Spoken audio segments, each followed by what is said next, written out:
महाराष्ट्रामध्ये जातीय आणि धार्मिक दंगली घडवण्याच्या सुपाऱ्या या सरकार पक्षातर्फे दिल्या जातात. महाराष्ट्र पूर्वी असा नव्हता.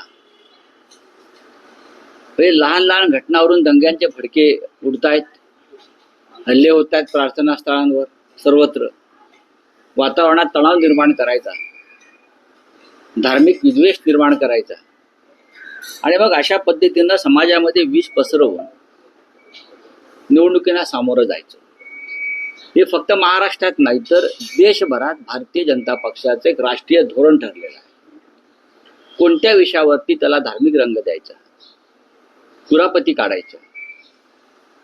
महाराष्ट्रात अशा प्रकारच्या घटना वारंवार घडत आहेत. याचा परिणाम महाराष्ट्रातल्या उद्योगधंदा आणि रोजगारावर होतो आहे आणि विकासावर होतो आहे. राज्याचे मुख्यमंत्री वारंवार सांगतात की गुंतवणूक वाढली, गुंतवणूक वाढली. अशा दौंड हा औद्योगिक पट्टा आहे. दौंड हा औद्योगिक पट्टा आहे.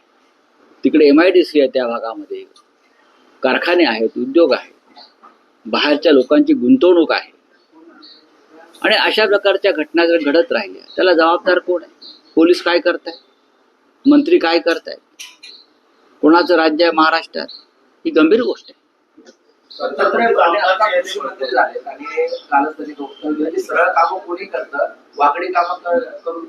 बघा, ते वाकडी कामं करूनच सत्तेवरती आले ना. ते काय सरळ मार्गाने सत्तेवर आलेली माणसं आहेत काही?